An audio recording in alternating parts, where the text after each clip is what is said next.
Oh, it's recording the presentation. Let's see.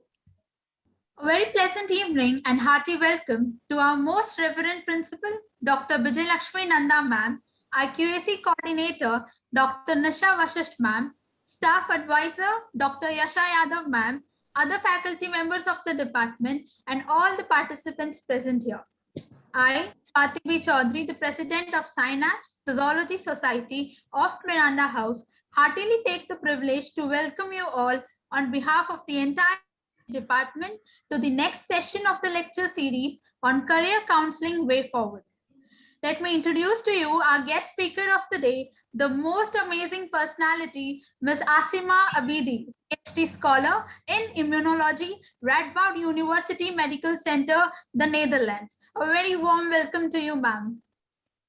Ma'am is presently a PhD employee in Department of Tumor Immunology, monitoring immune responses against neoantigens after dendritic cell vaccination in Lynch syndrome-associated colorectal cancer. She has also worked as a research assistant at Cancer and Tumor Vascular Biology Lab, QMC, and also as a research fellow at Indian Institute of Technology, Bombay in the year 2017 and 2016, respectively. Also, many of her research papers have been accepted and successfully published. We can truly take pride in the fact that ma'am is alumna of batch 2017, BSc Zoology Honors, Miranda House. I would also like to inform you friends that ma'am has been the president of Synapse, Department of Zoology for the academic year 2016 and 17, and also a member of English Dramatic Society of Miranda House. She is a genius and has so many laurels to her name. Ma'am is the recipient of Developing Solutions Master Scholarship awarded by the University of Nottingham. She has also won Dr. Saroj Kesar's Meritorious Award for scoring the highest marks in physiology. Ma'am is here to enlighten us on the most fascinating topic, doing higher education abroad. Friends, you can ask in the chat box as we'll be having question and answer session at the end. And now, without wasting any time, let me invite ma'am to address the gathering. Over to you, ma'am. Thank you so much, Swati. That was a very, very generous introduction. I'm really humbled and, to be honest, slightly intimidated. But I woke up early on a Saturday morning to make this presentation. So now I feel like it was worth it, at least for the introduction alone. So I'm going to tell you guys a bit about pursuing higher education abroad. What I usually get from juniors in the past is that they don't know how to apply or like what's the process, because a lot of people think that going abroad is super difficult and it's just a very few people who can get to go abroad and they don't know where to start. So at least the time that I was in that stage where I had to figure out the next steps in my career after my bachelor's, I knew that I wanted to go abroad, but I did not know how to. And then it was a very time consuming, very exhaustive process just to find out that what the process is, because you think that it's probably how it's like in India. So in India, you have to write an exam and then you clear an exam, you're somewhere in the merit, and then you get admitted to an institute. But going abroad is nothing like that. It's completely different procedure. It's a completely different system that you have to be a part of. But the results of that system are, of course, very exciting. And the life that you have abroad is so different from the life that you have in India. And for me personally, I feel it's a better life, both in terms of quality, in terms of opportunity. But I mean, in this presentation, you will figure out for yourself what you like or you don't. So the first question you must be asking yourself, why would I go abroad? Like you are very conveniently in your houses or in India where you've been born and raised, then why would one person choose to go abroad? So the most important reason I think why a person should choose to go abroad is that the courses or the curriculum that is on offer abroad is really super diverse. It's very interdisciplinary and it has so many, like just within the courses, the modules that you can choose from can be very specific to your taste can be exactly what you like. So at least, for example, when I was doing my bachelor's in Miranda and I had the course zoology, then I had a module in physiology, a module in genetics, a module in developmental biology. So while I liked physiology and I liked immunology, but I wasn't very keen on developmental biology, but I still had to study it. I still had to pass my exams and everything. And on hindsight, I feel like that if I didn't have that subject and I had something else, like, something about CRISPR-Cas9, then I would have enjoyed that more. So this opportunity that you get to choose the options that are available to you is just so diverse that I think you will definitely find a course that fits exactly to your interest, that fits exactly to what you want. And just to give you an example, the courses on offer abroad, like they can range from Korean ceramic pottery to poetry to just making genetically modified organisms, or there's just a course that is completely focusing on CRISPR-Cas9 technology. So the courses that are on offer are very diverse. The second thing that abroad gives you is the opportunity to learn from the best. And from the best, I mean really in the best. I don't know if you guys follow the world rankings with universities, but the top 100 or the top 150 universities in the world are all outside India. So the number one university in India, which is IISc Bangalore, ranks somewhere around, the maximum it has ranked is 160 or 170 in the top 200 list. So if you have an opportunity to learn from supposedly Oxford University, like Oxford University is a university you only read in books and you think that it's super impossible to get into, but that's not true at all. So you can apply to Oxford. You have a fair chance of getting into Oxford and learning from people who won Nobel Prizes. So for example, here, I don't know if any of you would recognize him, but this person that I'm standing next to is James Watson. So James Watson is the discoverer of DNA. I'm sure you must have all read about him in your books. So Watson and Crick model of DNA is so famous. And for me, it was such a surreal moment when I got to meet him, because I would have never ever thought in my wildest dreams that I would actually have like a one-on-one conversation with the man who discovered DNA. So that was a very big deal. But like, there are so many Nobel laureates who work as professors in universities that you have access to so easily. I met James Watson at a conference in Dublin where there were 10 Nobel laureates giving a lecture. So it's just the opportunities that are there is really limitless. Other things I like about education abroad is that their curriculum is very exciting and it's very, interactive. The group projects and the opportunity to like read the latest research. So every 3 months in my master's program, we used to have this journal club where we would pick out a paper that had been recently published in a reputed journal. So that way you kind of keep yourself constantly updated with the latest research that's going on in the area.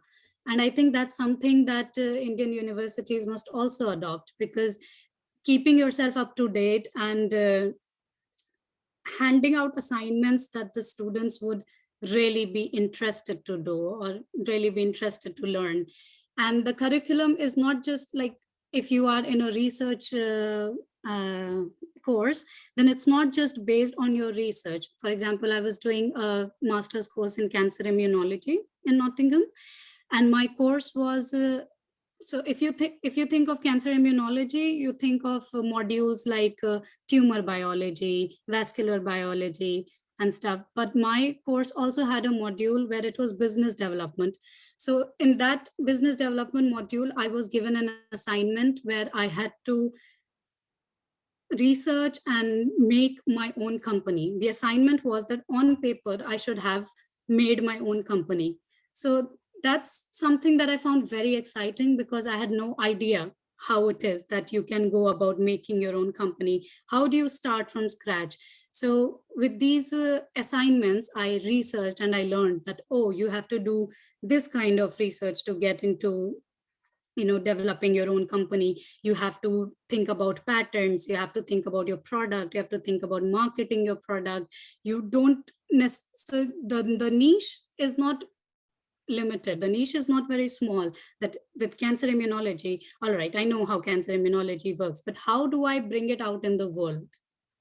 That was something that my assignment like made me learn. And I think that's very important. The other things that are provided abroad are like cutting edge facilities, like equipments that you use. So for example, this machine called a flow cytometer, it's a machine that can tell you what protein is being expressed in a particular cell or in a particular tissue. Now, a flow cytometer by itself is a very expensive machine. It costs like, I think, 80 lakh rupees, a machine like this. And when I was doing my internship back in IIT Bombay, like between three big departments in IIT Bombay, there was one of the flow cytometers that I could use. But the lab where I am currently right now, in just my lab, in my lab of 20 people, there are 3 flow cytometers available. So that's just an example of how convenient it is to carry out research, at least abroad, because the funding, the money is available so much that you can choose from a really vast offers of techniques. For example, this technique that I'm currently working with, this is a laser microdissection technique.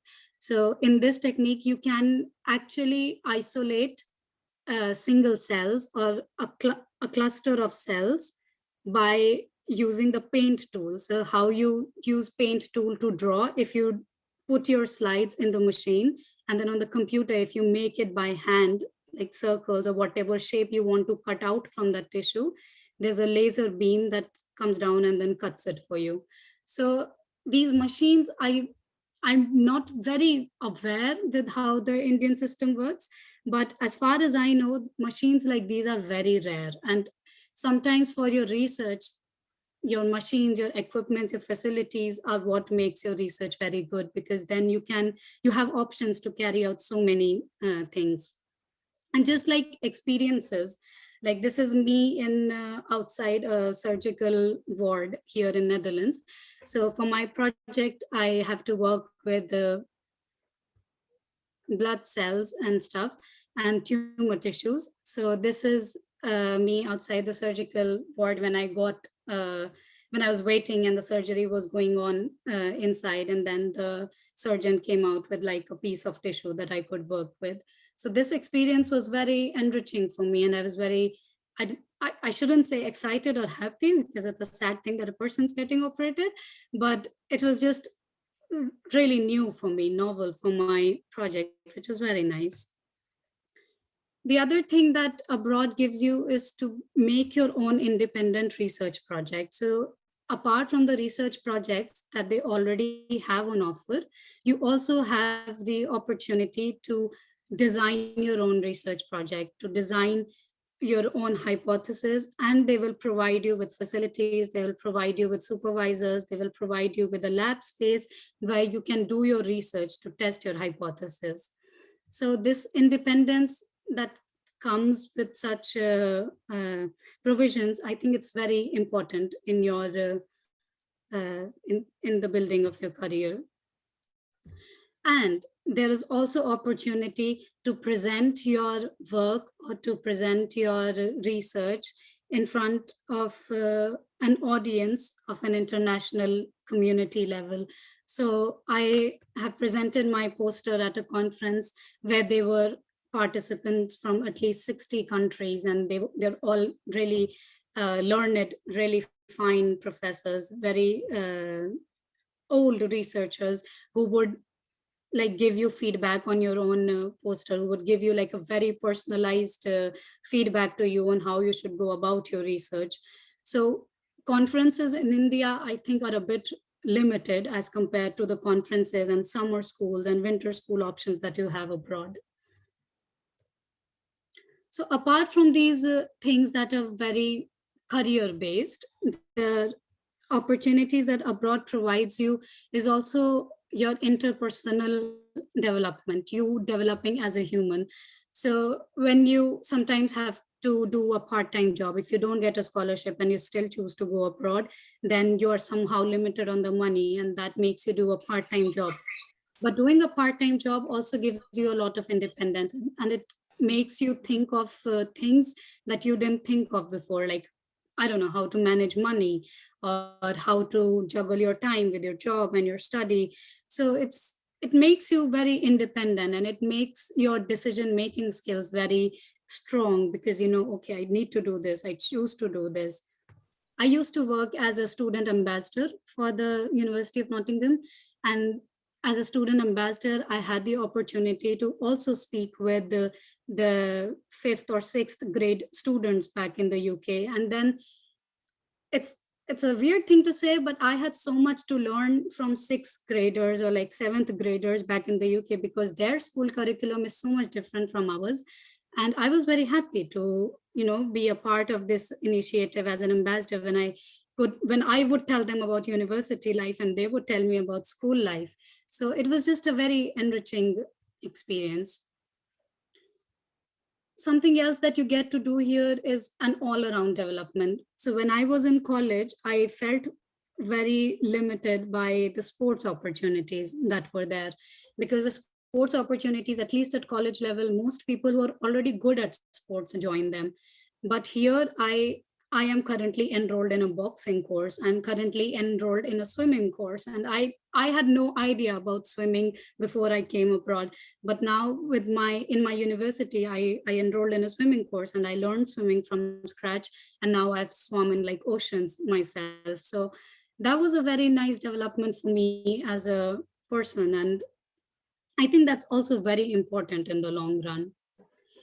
Then you get to meet people from so many different cultures, so many different countries. Like, you don't even think that these countries exist, like countries like Liechtenstein or Wales. You don't even know that it's a country. But when you meet people from there, you see how they talk. They have their own stories, they have their own experiences. So just talking to people and doing things with people who've come from very diverse or multicultural backgrounds is very interesting. The stories that they have to tell you and the stories you have to tell them is, I think it goes a very long way in your development. So these are just a few pictures of the groups that I've been a part of while abroad. And there's so many instances where no two people in the group are from the same nationality or they come from the same culture. So that's a very nice exchange that you get. Then you become more aware. Another thing that we must not pretend to care about is money. So when you get a scholarship to go abroad, a lot of times the scholarship is like enough to even help you get some savings. So apart from paying off your living expenses over there, because the foreign currency is of course more than the Indian currency. So whatever savings you do abroad, they become much fold here back in India. So you do kind of, I think it's an important thing to feel financially secure and financially independent. And for the same job, like for the same job in India and how much the same job is paying abroad is so much more different and so much more better, which I think is a very valid reason to want to go abroad, to have a better financial stability. Like, I have been doing a job for 2 years only now, and I was already financially capable enough to buy a new car just for myself. My husband is just a showpiece in this picture. This car is mine. So yeah, it just makes you so independent, and that's very important as well. Also, it gives you an opportunity to travel. I have myself been to 18 countries so far, completely by myself, or those trips were paid off by the university if it was for a conference or something. But just traveling for me is very exciting. I really like traveling and discovering new streets, new kinds of places, and just eating different kinds of food. And you have this, the fan person in you can like go to the places that your favorite movies or your favorite series are actually shot. So like for me, Harry Potter was is very special. I really like Harry Potter. And then I had a chance to go to Hogwarts, actually, the actual Hogwarts where the movies were shot. And then I could do Quidditch. I could be on a broom and like fly, and it was just not really fly. That's a trick, but yeah, but the experience was really nice. And then I could do a Game of Thrones tour. I could go to Batman's house, and for me that was very important. And of course, the most important thing is that your social media is really updated. Your Instagram just blows off with all your nice travel and food pictures. So now it must all sound like, wow, this is the perfect life. It's amazing. Everything's so good. But that's not true. Everything anywhere cannot be perfect. Every place has their pros and has their cons. So going abroad is actually very, very difficult. The competition is immense because if you think of it, you're competing with people from so many different countries, and their curriculums have been shaped in a way that they are more suited to those universities. Like our curriculum, the Indian curriculum is based in such a way that you are more equipped to clear exams or to do courses that are in India. But if you want to go abroad, you are competing with people who have already like their starting line is ahead of you. They know a lot. So the competition is immense, and the hard work that you have to put in is a lot. But for me personally, I think the hard work is not a problem. The problem is just destiny. Sometimes it's a very hard to swallow fact, but especially for going abroad, you have to be lucky. So you have to be at the right place at the right time. And for doing that, you cannot just sit by and be like, oh, it's not in my luck, or luck is not in my favor, so I can't go. It doesn't work like that. You have to work very hard to shape your destiny. So you have to keep on making applications. You increase your chances by statistics. So if you make 10 applications, there's a chance you get accepted in one. If you make 20, then there's a chance you get accepted in two. So this figuring out your destiny is something that's a bit not in your control, but also in your control in a way that if you work hard and you try, then there's a chance you can get into. But sometimes you can be just unlucky, and that's something you cannot control. But although that's something that's valid also in India, but for abroad, it's much on a much higher scale because you're competing with everyone in the world. Another thing that a lot of people don't know is that a master's degree in the UK, like I did, is a one-year master's degree. So master's degree across the world and including India is at least a 2-year degree or a 3-year degree in some countries. But in UK, which is England, Scotland, there the master's degree is only 1 year. So that master's degree is technically not recognized back in India. So for me, because I had to pursue my PhD also abroad, so it wasn't a problem. But if you want to do your master's degree in UK and then you hope to come back to India and get a government job, then that's going to be a problem for you because a 1-year master's degree is not recognized in India.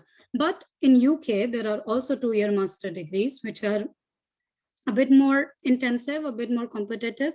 But if you work hard and if that's something, if you want to come back to India after your master's, then that's something you can do. So there's that. Then the cultural shock is something that's very underrated for people who go out. You don't kind of expect it, but it's true. So when you have been, Indians, I think are a bit more friendly and a bit more polite. And where I am right now in Netherlands, like Netherlands is famous all over the world for Dutch directness because Dutch people are very direct.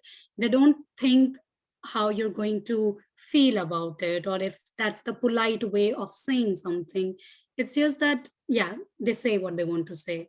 So that can be a cultural shock that can take you, that will need a lot of confidence from you and will take you some time to get used to, but eventually you come over it. And if you choose to go to a country where English is not the spoken language, then the language is also a bit of a barrier because sometimes you're lost on a road or in a railway station and then you cannot read anything. You cannot follow the instructions because they're in a different language. So that's something that's, also you don't think of when you're applying abroad. I personally have done a Dutch course now, so I can speak basic Dutch. So at least I'm not getting lost on the roads anymore. But that's something also that you have to think, that what level, how much hard work you have to put in to get accepted into a new place. Another thing that I don't think we should turn our heads away from is racism. Racism is very real. Racism is not always that somebody would come and abuse you. No, it's not like that at all. Most people are very tolerant here, very nice here, but sometimes it's like subtle. Like sometimes you think that, oh, are they treating me differently because I'm not white?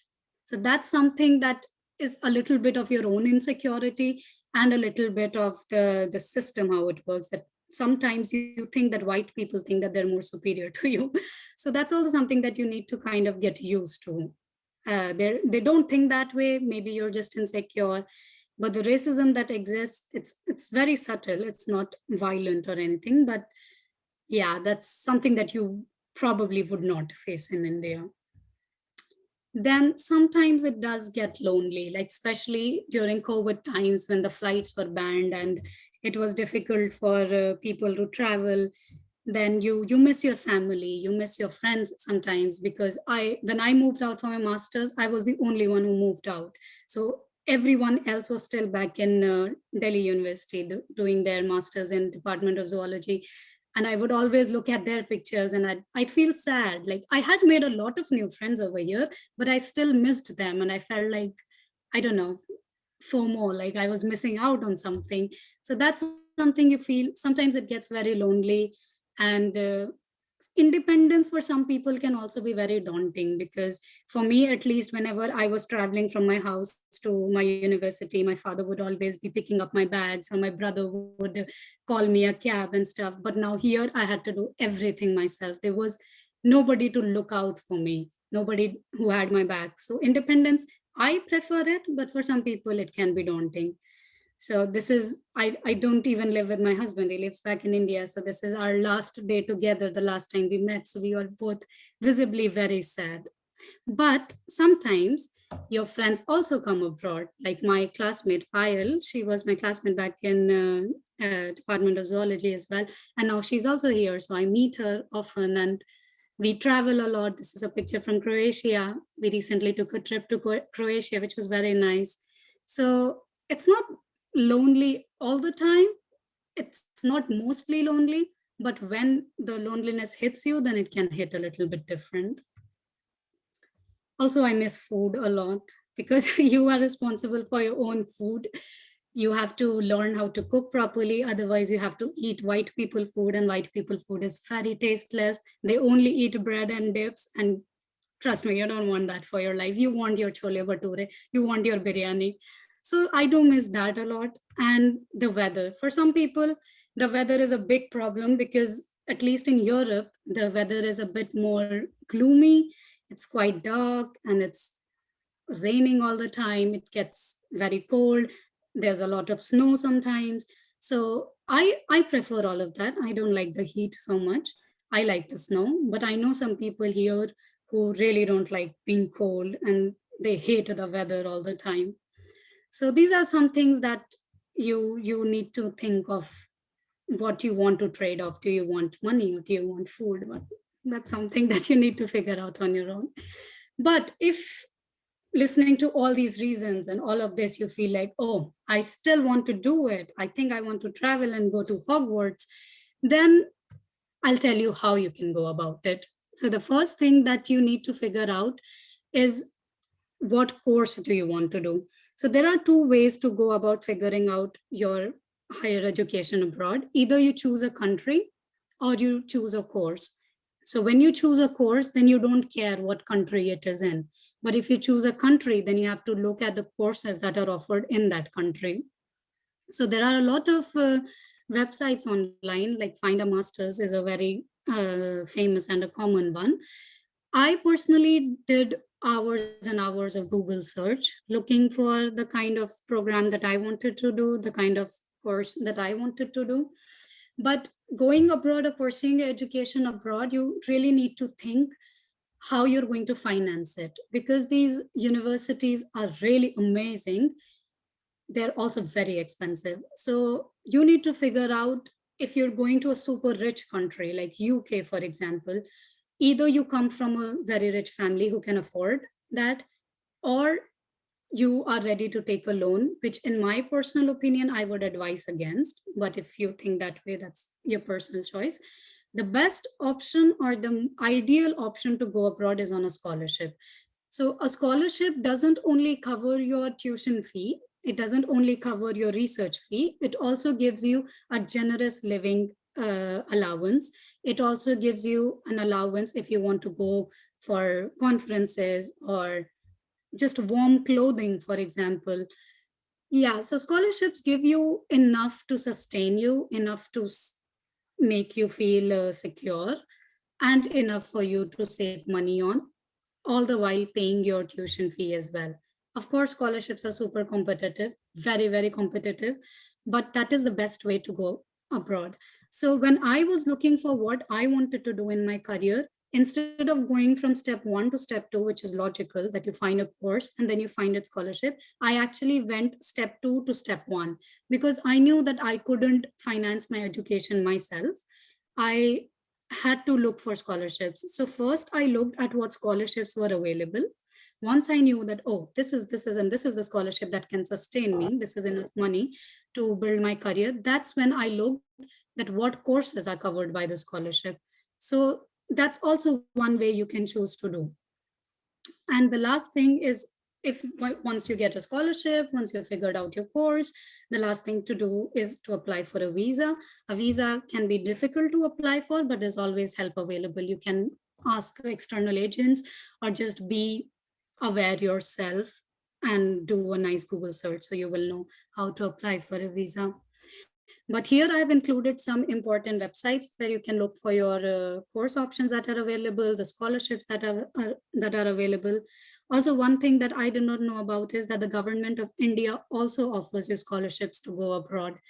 So if you go on the MHRD website, I've included the link here. The second link in this slide is actually the link for scholarships that are offered by the Indian government to, send you abroad, and then you can come back and benefit India afterwards. So getting more into detail with the application process. Now, if you figured out what your course is, how do you go about it? So a lot of times I've had people ask me, what exam did you clear to go abroad? What was your entrance test like? How many seats were available? It doesn't work like that. It doesn't work like it works in India, that you clear an exam and then you make a merit and then you get into a university. Abroad, you have to make one general application. In the general application, it is different for different universities. So if you want to apply to University of Oxford or University of Sheffield or University of Radboud or Nottingham, whatever, each of them will have their own applications, and their applications are very detailed. So the first thing, so the application is divided into several sections. So the first section is, of course, your personal details.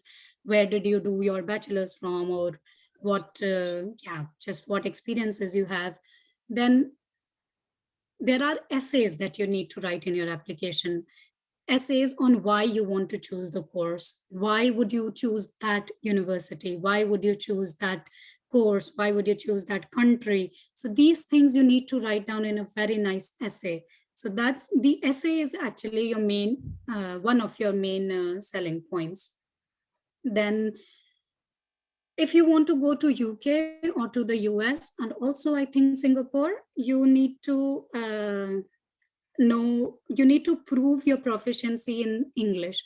You need to prove to them that you can speak good English, and that you do through exams such as IELTS and TOEFL, and also GRE. So GRE is an exam that you only need if you want to go to the US, Australia, or Singapore.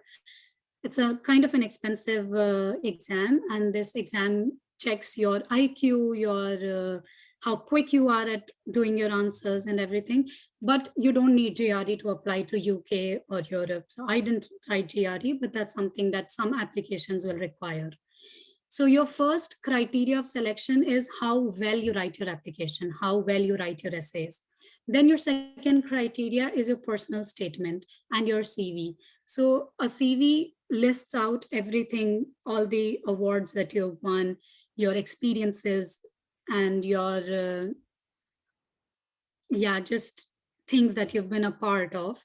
And your personal statement is also a bit like your CV, but like in CV, you put everything in bullet points. In personal statements, you tell a story about yourself.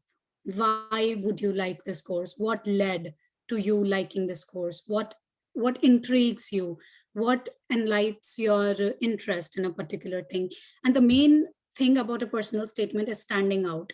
It's very important for you to write a personal statement that is super unique. You can, most people like start their personal statement was ever since I was a kid, ever since my childhood. Everybody does that. So you have to begin your essay in such a way, you have to introduce yourself in such a way that makes you stand out from all the applications, because the people who are reading the applications read, I don't know how many, 2 lakh applications, but you are the one who wants to get selected.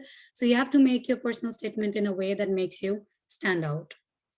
Then you need references. This is something that I didn't know about until I started doing applications. References is a person referring you. So it has to be your either your teachers in college or your supervisors in a research project who are ready to put in writing that you are a good researcher, you are a good student, you are enthusiastic, you are capable of doing this, you deserve the scholarship. A learned person, a professor or a professor doctor should be able to give that for you in writing. So for that, of course, you need to be a good girl. You have to listen to what your teachers say, because you cannot expect to defy all your teachers and then hope that they will write a good reference for you. So if you are good throughout, if you, yeah, I don't know, do your assignments in time, be good at school, be good at college, then I'm sure your teachers will be very happy to write a good reference for you. And the last step is your interview. Then they hold a Skype interview. Sometimes, like I was also invited to an interview in Paris where they funded my entire trip from India to Paris. They paid for my flight, they paid for my accommodation, and they had invited me for an interview. So sometimes you get invited, sometimes you have to do it on Skype, but either way, there is an interview, and the interview is very important. It is very important that you appear enthusiastic in the interview. You see, they will check you how smart you are, how well you know the things that you've done in your life. So all of that.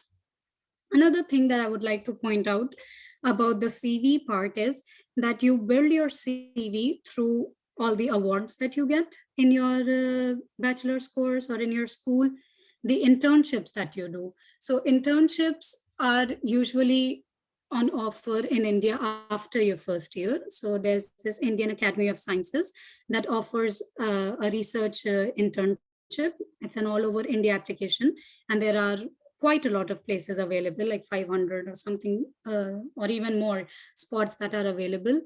And they will fund you for an internship of 2 months or 2.5 months. So small fellowships, small internships like these are very important for building your CV. And to find out what internships are available, most of the time, just a quick Google search would do for you. Internships available in zoology, internships available in botany in India in 2020, or whatever. But there are also internships abroad that you can go. And also the same thing, you just have to look it up on Google.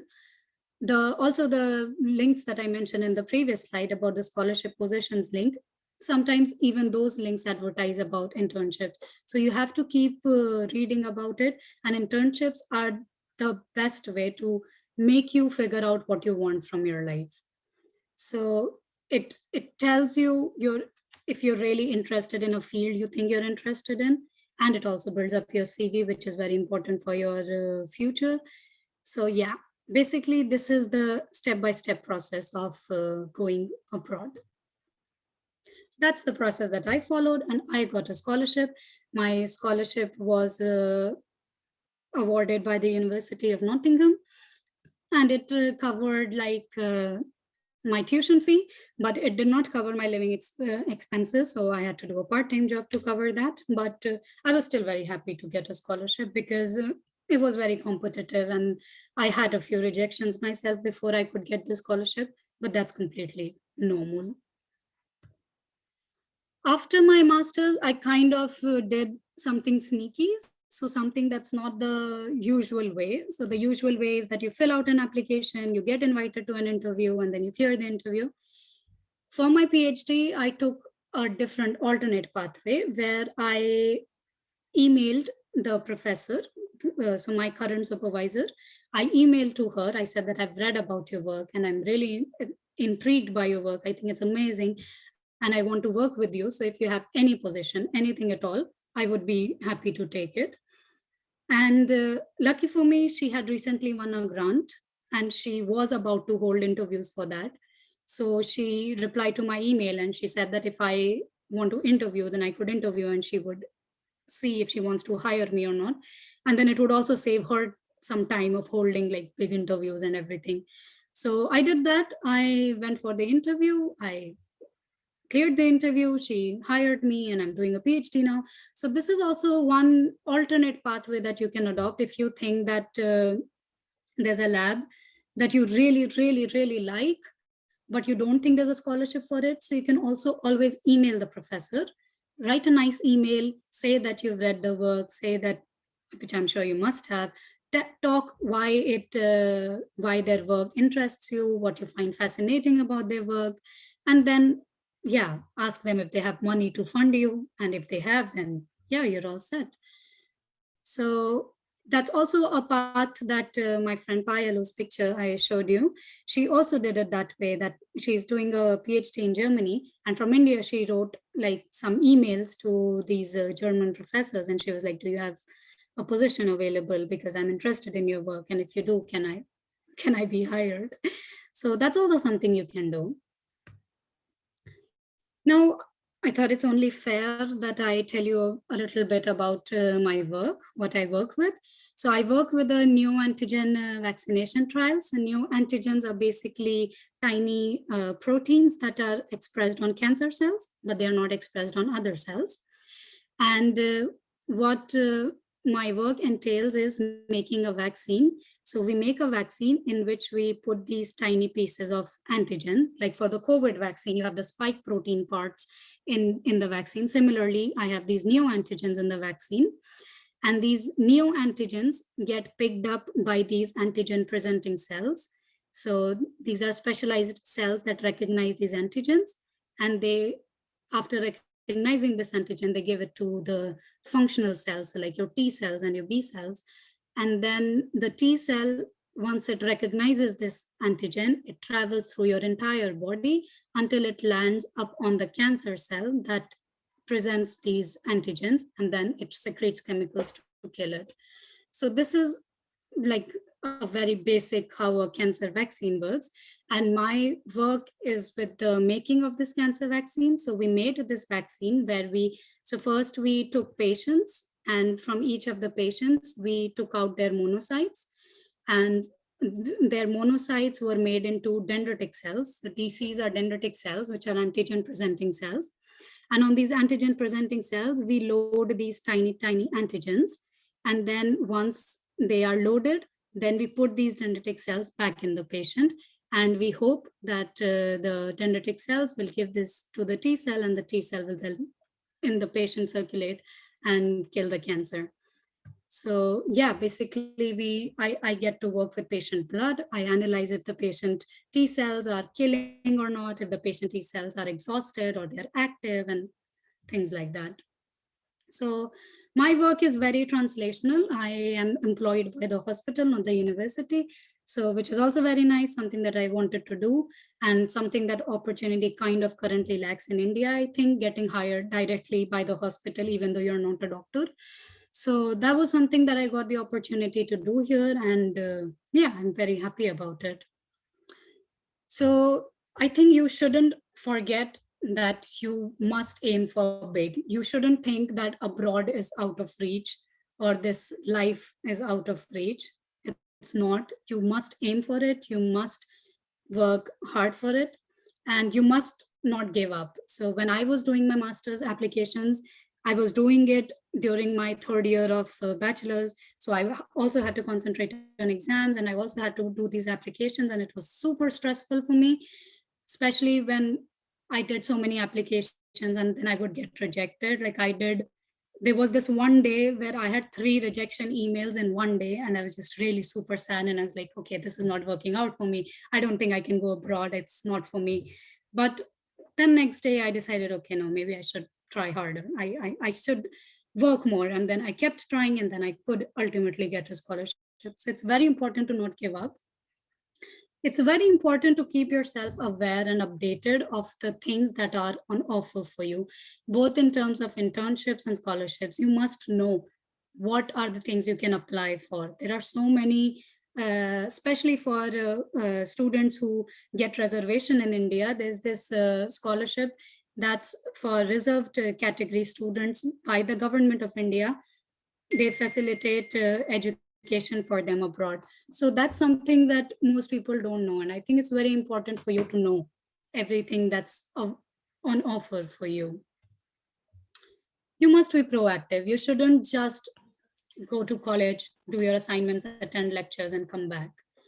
That's not just what you have to do. You should try to be involved in more research projects. And that's something that I feel I should have done myself also a bit more. I did 2 research fellowships, one in IIT Bombay and one in Homi Bhabha Center in Mumbai.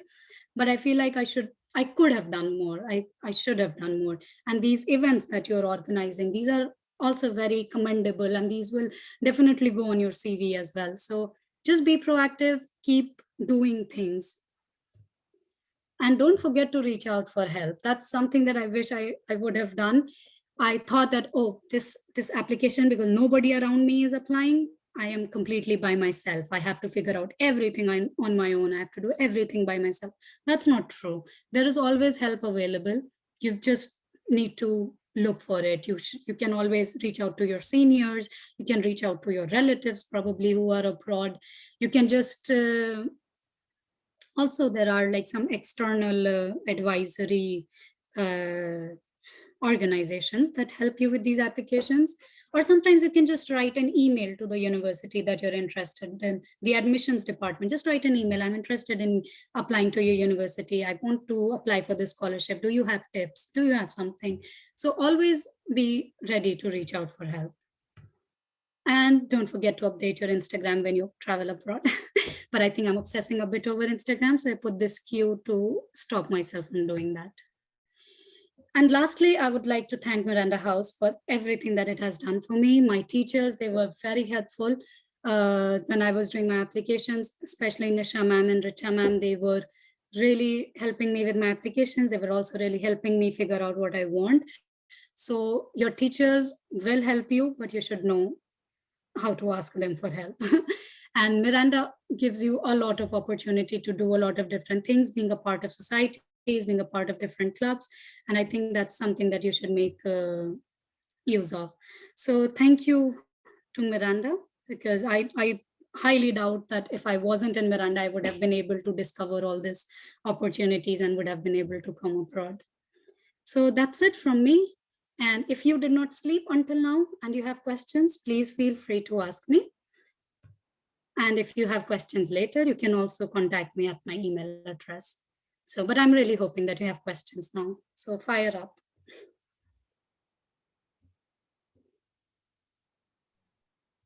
Thank you so much, ma'am. Thank you so much for sharing with us your enriching journey and experiences. It was really wonderful listening to you. I myself feel that I should, be aware of it. I'm going to Google today.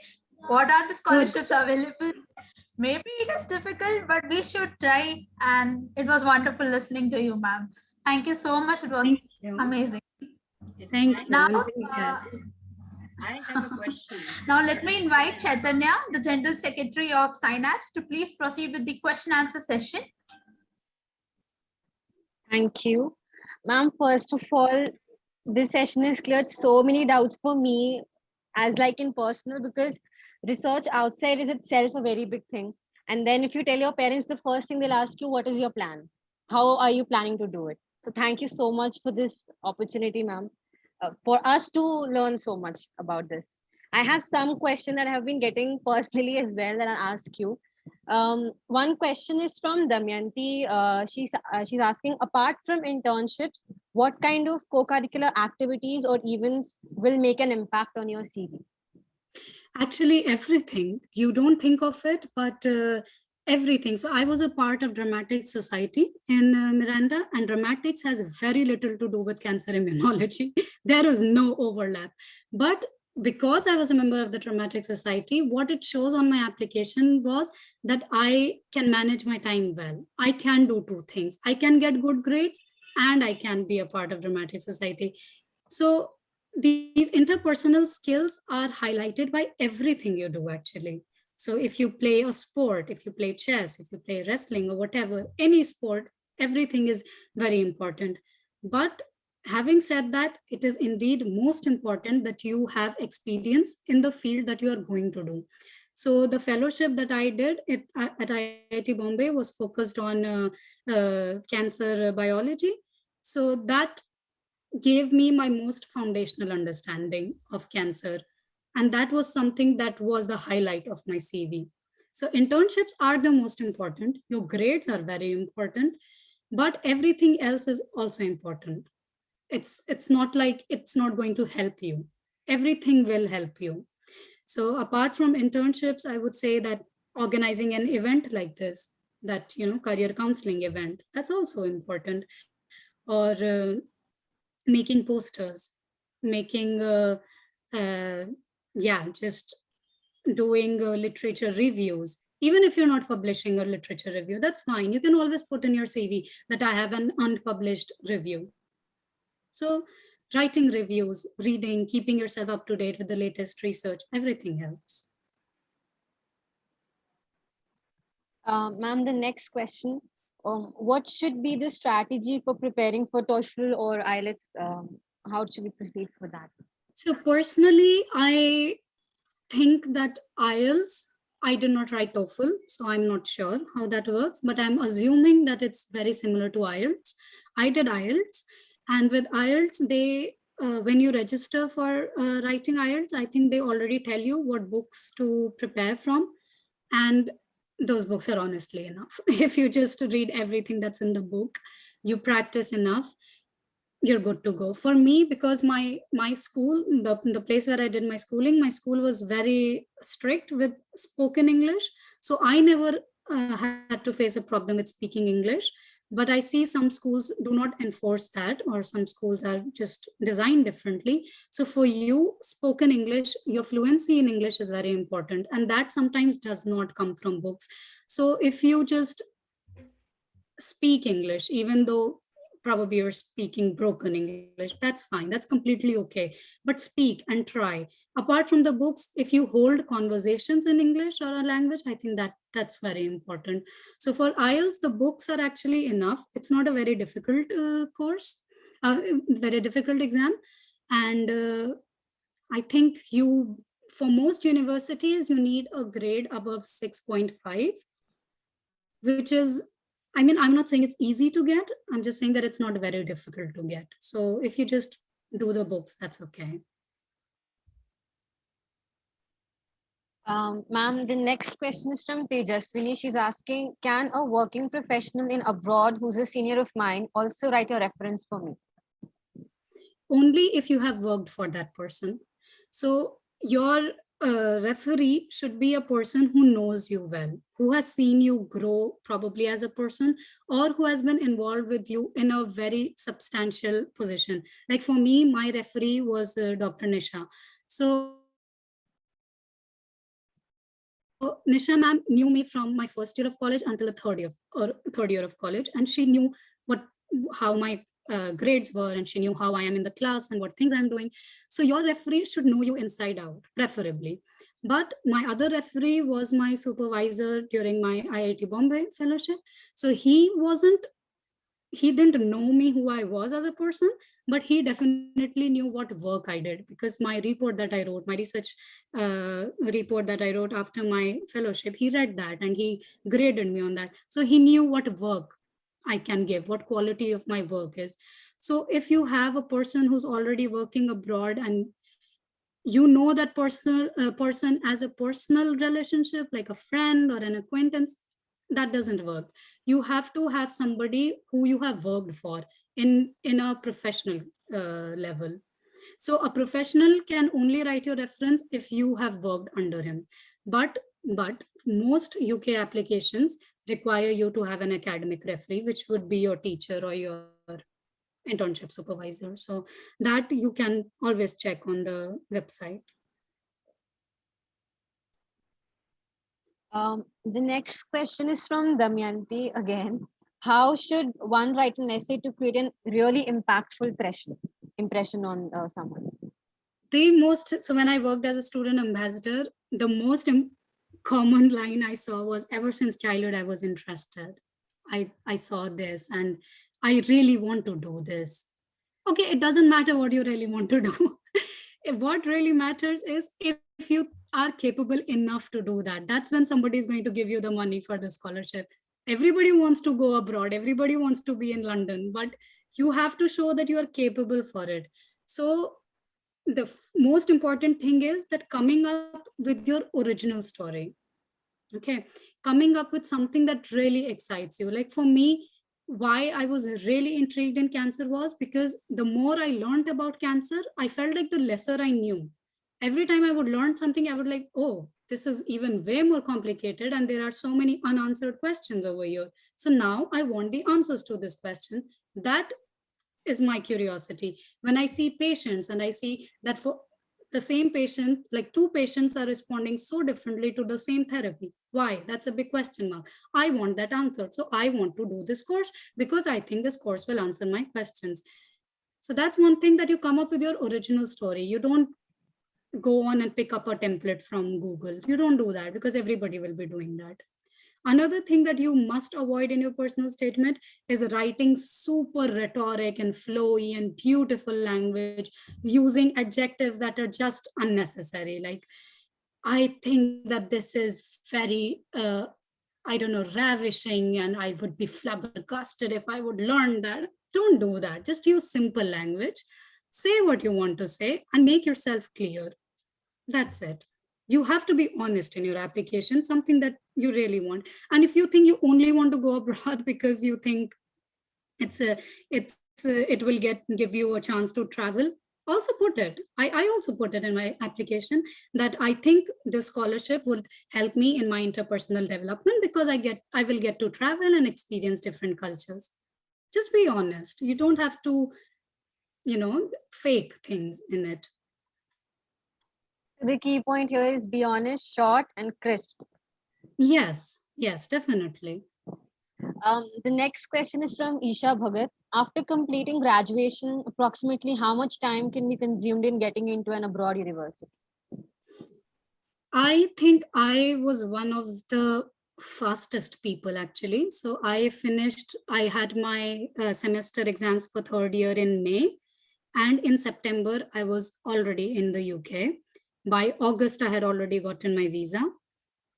So, and I had already been accepted into a university by June. So May I was writing exams, June I was already accepted in a master's, August I got my visa, and September I was here. So that is a very fast approach, but it was also very stressful for me as a, like there was a time where I was completely like out of my mind. I was just either studying in the morning, applications in the night. So that's not something that I would recommend you to do. I would recommend you to take your time to work on your application even more. Like, to be honest, if I look back at my application right now, I wouldn't have selected myself because those applications were written like really so hastily and so chaotic. So I feel like I could have done much better if only I gave myself more time. What a lot of people do, like Payal did, for example, she enrolled herself in a master's program while she was applying also. So she waited a good 1 year or 2 years after her bachelor's, and then she went out to do a PhD.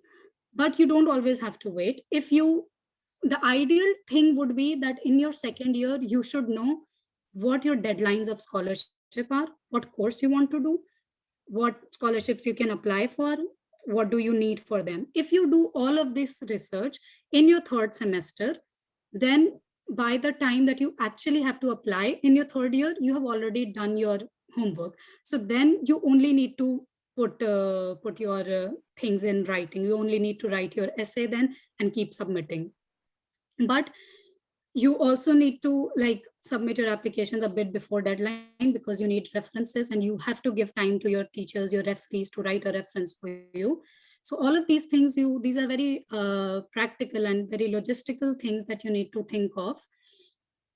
Most scholarship deadlines are, I think, December of the previous year. So if I started my master's in 2017 September, for most scholarships I had already applied in December 2016, especially the Commonwealth scholarship. But now lately I've been hearing that they've delayed it. But anyway, it's either February of that year, or the latest it is March, the latest. Like that's when like the last of the scholarships would be left. So if you think that you can handle the pressure of college and application, only then do it immediately, side by side. Otherwise, you can also take your time and do it. For most scholarships, the maximum time that they take to get back to you with your result is 3 months, but usually it's before that. Within a month, you know whether you got in or not. A question from Khushi Soni.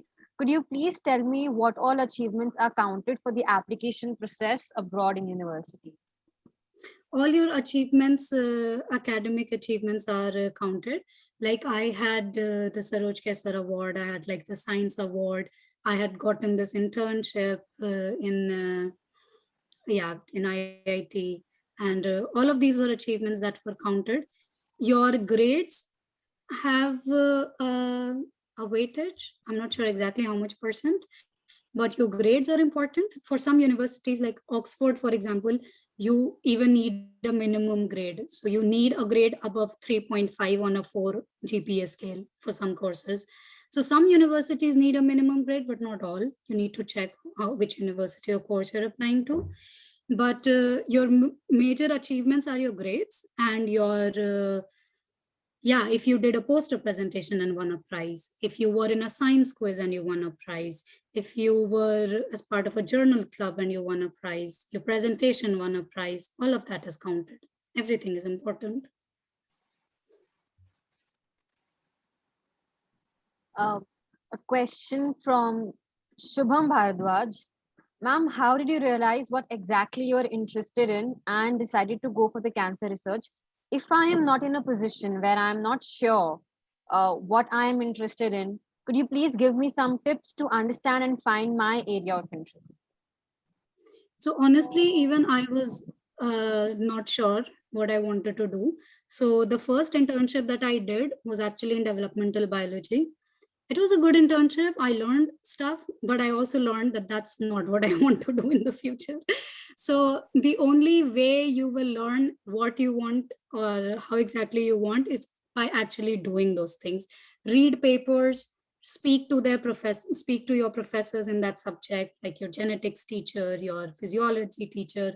Ask them what research they did, what was actually a part of their research, like not what the topic of the research was, but what techniques they used, what new things were they able to do.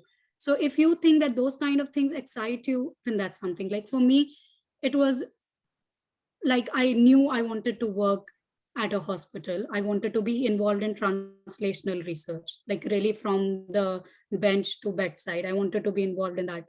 So I opted for that. But just read about things, see what they have to offer. The best thing is, of course, doing an internship. If you do an internship in that particular subject, then you know for sure whether that's something for you or not. So yeah, the best thing is internships, but also if you just read about it, talk to people who are experts in that field, your teachers, you will know.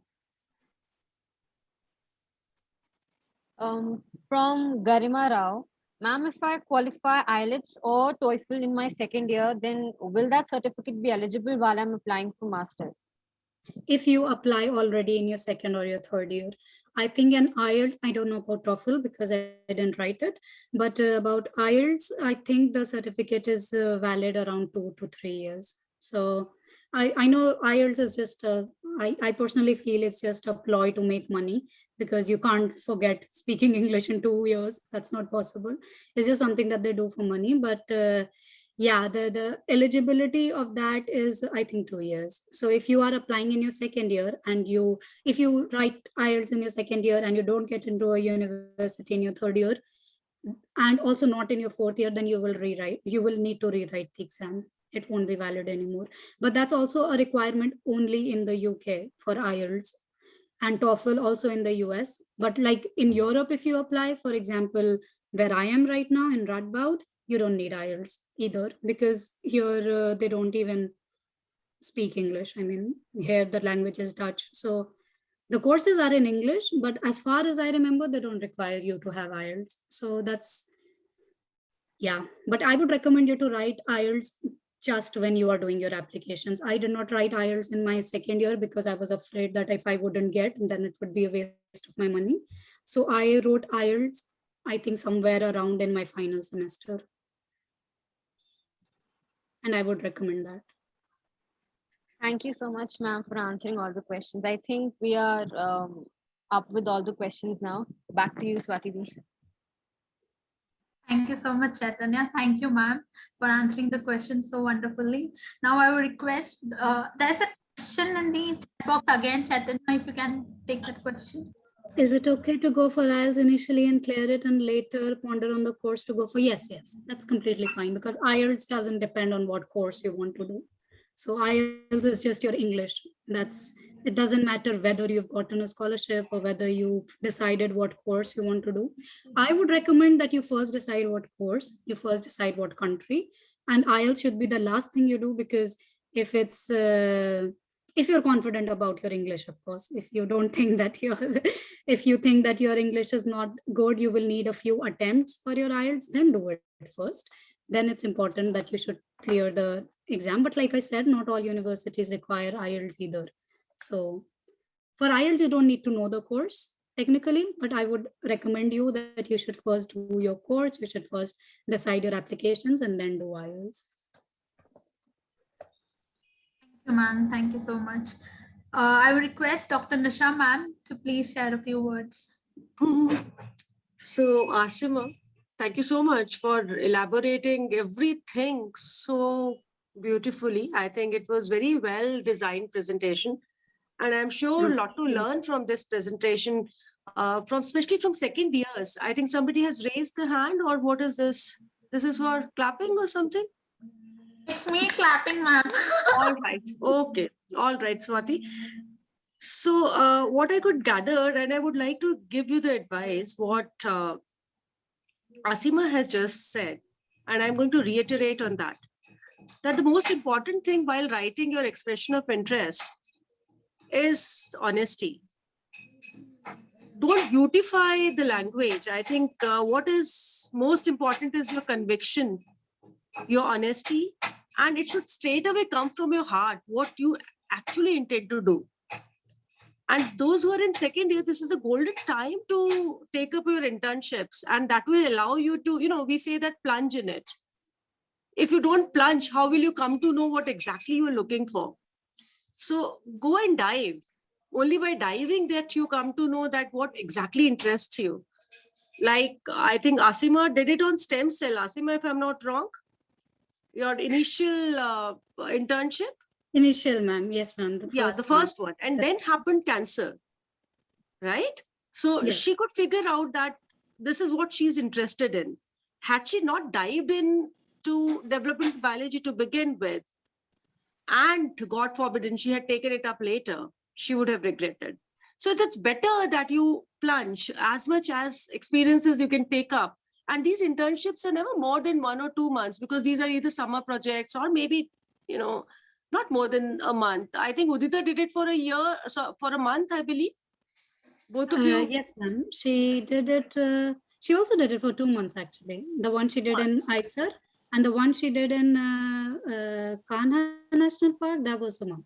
Yeah. And see, now she's also pursuing the same thing, what she did it in her research, in her internship. So that's what generates the interest. And secondly, I don't know, Asima, about UK and Netherlands, but I think in US, a lot of stress is on your social responsibility as well. What you're doing for the community.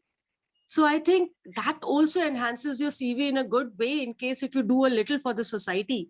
So not just for the sake of taking the certificate from some organization, but actually doing it for the society. And if you reflect that in your CV, that's really going to have an impact. How Yeah. about Netherlands? Do they really look forward for such things? Or They do UK? look for community service as well, but that's also apart from the goodness of the heart that they're looking at. They also look at how you can like lead a team, for example, or how you're a team player. So these things that you do for the community, they also like highlight other skills that you have apart from yeah, just being very active. Yeah. So it is important. I definitely think it goes in building your CV. Yeah. So now thank you so much, Asima. And be in touch. God bless you. And how I remember Asima is a very dedicated student, very honest, and she would always speak out her mind. And I love her. Thank you, ma'am. I love you too. You also said That's a that. normal language. And I know your level of excitement when you shared that picture with the Nobel laureate. Yes, yeah, that was That expression is still with me. That expression of that picture. yes, ma'am. It was a very exciting day. I know. So God bless you, my child, and thanks Thank for you, taking ma'am. out time and be with us. No, of course. Like the time like you asked me, I knew that I had to do it. I just really wanted to do it. So, And but keep thank you a writing. lot for giving me this opportunity. Am I audible I here? I also feel very seen and connected back to Miranda. So I think we have Yasha ma'am also with us. Swati, if Yasha ma'am would like to speak. Ma'am, Yasha ma'am was there in the participant, but she's not here now, I think. She's not here, ma'am, now. She was there earlier, but she's not here now. Rekha ma'am also joined, I think, in between for a couple of minutes. After that, I didn't see. Is there any other teacher around and she would like to express? Yeah. Am I audible, Nisha? Yeah, Tareja ma'am, yeah, please. Yeah, I yeah. didn't see your Yes, name. Tareja ma'am is here. hello. Yeah, please, ma'am. In fact, I thought, Asima was there. So first of all, I must say that it's a pleasure to join this kind of meetings, and they are so very useful for the students, motivating, and at the same time for the speaker also to get motivated from the interactive or the question answer session that we are holding. That's a beautiful thing. So, Asima, in fact, you have listed a number of best things, in your total presentation that you have given. And when it comes to, I want to ask you, what exactly was exclusive in you that you were picked up for your PhD program? What was exclusive with my project that I picked that project, or No, what was exclusive, for your mentor, for your guide to pick you up for the PhD project? Because you I said think it that was my you had enthusiasm. written an email and the response was yes after It holding was the an interview, of it course. was my enthusiasm, because I know it was that because my supervisor, like actually she told another postdoc in my lab as well later, that I was the most enthusiastic interview she had ever held, because I wasn't very proficient in cell culture, but I kept saying that yeah, I know I haven't done it yet, but that means I can definitely do it now, and I'm very hardworking and I can do it. And I kept like saying that in my interview, that I'm going to learn and I'm going to, what I lack in experience, I will make up for it in hard work. I would keep saying that.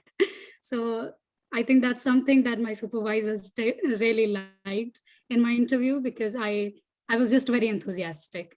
I didn't like shy from anything. I said, I know I can do it. If you give me a chance, I will give my everything to do this. So I think it was that. I think your participation in the dramatic society must have helped you to give that kind of, being vocal agree. and enthusiastic about. And I Yes, think now also you must be enjoying the drama that cancer cells are playing. oh, definitely. Oh my God. Every day the cells are behaving differently and you have to figure out Definitely. why. Yes, yes, yes. So They one have a more new thing I want to character. ask here, of course, there are pros, there are cons, and one has to weigh that and then decide. But what are your comments about brain drain? It's a very, very real thing and it's a very sad thing. I agree. Like the thing about brain drain, I kind of understand both sides to this. I do agree that there's a brain drain because people here the quality of life is better and here the pay is better and everything is better, which is why people tend to stay here even after doing their degree. They don't want to go back. So it's kind of wrong because for your initial youth, for your childhood, for your youth, your government in India has supported you, and also you it's like your moral responsibility to give back to the community. I understand all of that, but I also understand that sometimes that opportunity is just not available in India. Like I mentioned a very small example of the flow cytometry machine. So a flow cytometer is something that I use every day and it's very crucial to my research. And that facility, if it's not available in India, then I have to switch to more traditional techniques like Western blotting to see proteins, and it's very exhaustive and time consuming.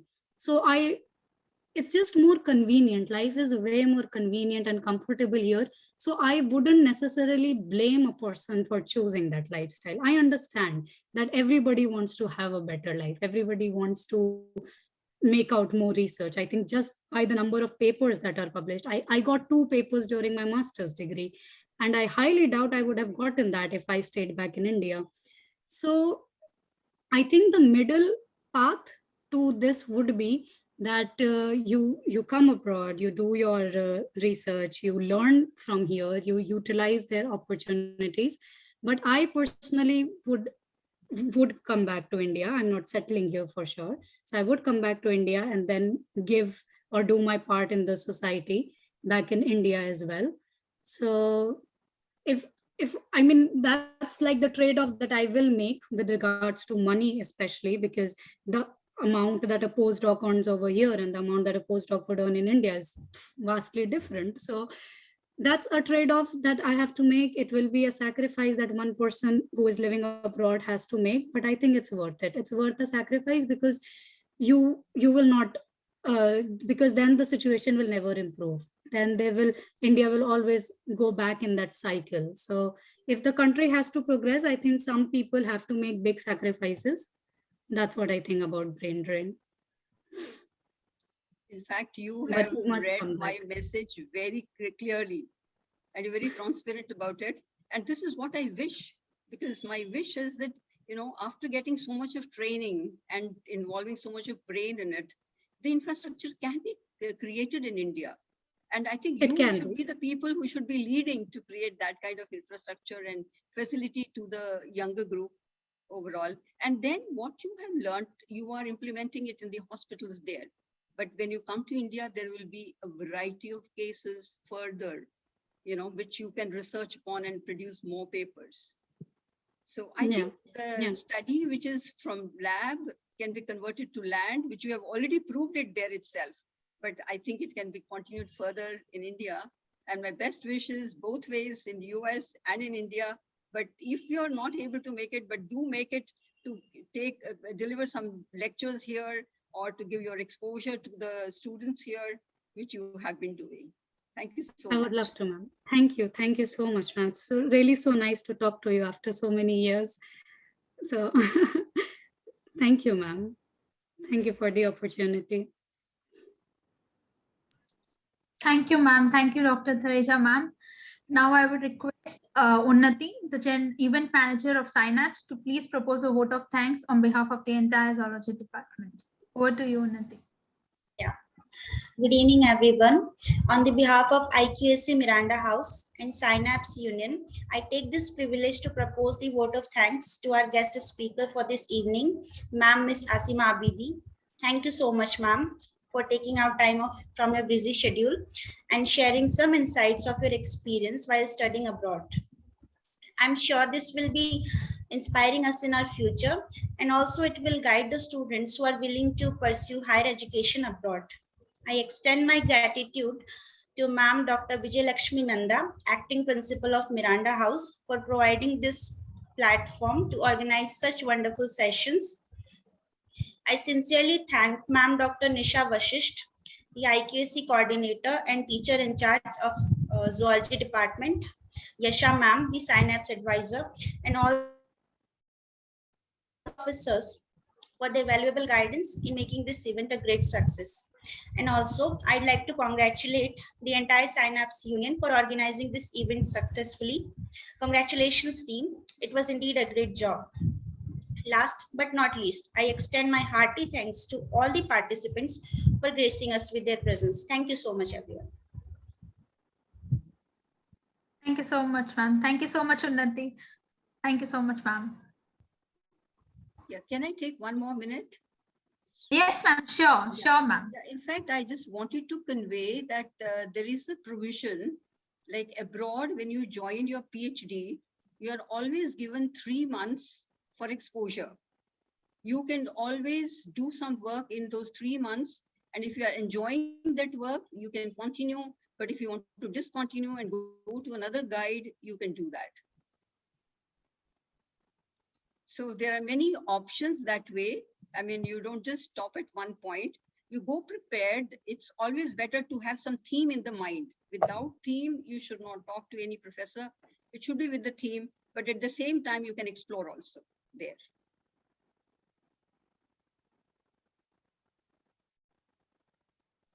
Thank you so That's much, indeed ma'am. very true. That's very true what Tareja Am I ma'am said. correct? that- Over in Netherlands Yes, also, ma'am. Asima, there is a provision?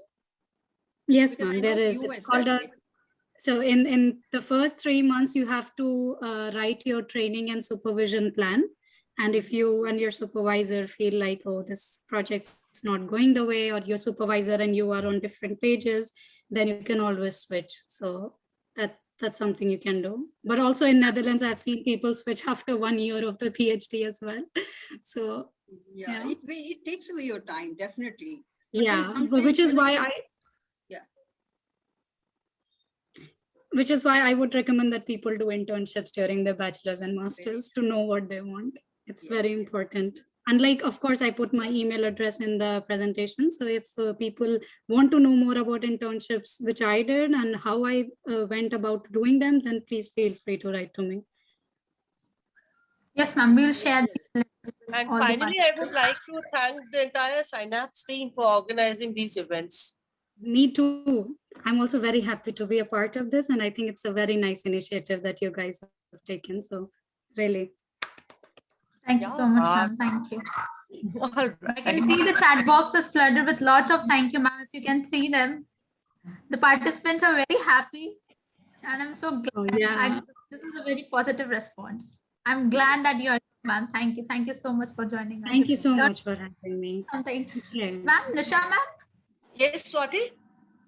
you were saying something, and I spoke in between. No, I said that I would like to thank the entire Synapse team for organizing such events so beautifully. And you know, Thank you so every much, ma'am. Saturday we are having such events, Asima.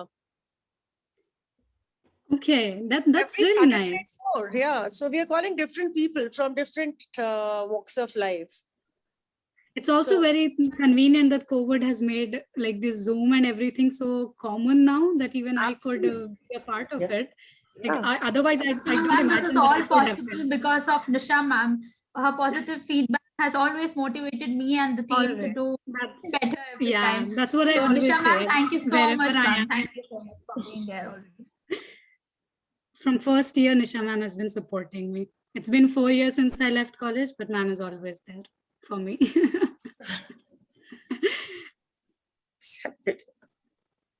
All right. God bless you all. Okay. Okay, thank you, ma'am. Bye, ma'am. Bye-bye.